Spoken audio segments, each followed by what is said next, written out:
Samantala, natagpo ang patay sa pamamaril ang byuda ng yumaong singer ng Tropical Depression na si Dominic Papadam Gamboa sa isang basurahan sa Makati. At nakatutok si Oscar Oida. Inisa-isa kanina ng mga pulis Makati ang mga establishmento sa paligid ng Legazpi Village sa pag-asang nakuna ng mga CCTV doon si Teng Santa Romana Gamboa, byuda ng yumaong lead vocalist ng Tropical Depression na si Dominic Papadam Gamboa. Bandang alas 2:20 daw ng madaling araw nitong Miyerkules nang lumabas ng kanilang opisina sa Rada Street si Mrs. Gamboa. Based dun sa ng operator, lumabas daw itong biktima, then pumunta ng convenience store. After nyan, bumalik, dumiretso na siya sa through Legazpi Street. Based dun sa office mate niya, pag uuwi daw to, nagtataxi siya usually.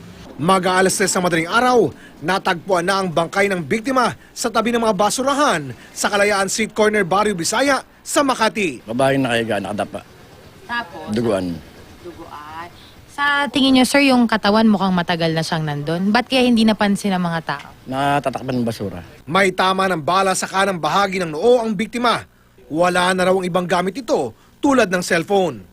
Base sa inisyal na pagsiyasat, mukhang hindi siya sa lugar pinatay. Sabi din ng mga ibang mga taong doon, mga napa-interview, parang may taxi lang daw na nag-drop doon. Yun yung inaalam natin kung kung totoo ba yung information na nag-gather natin sa crime scene.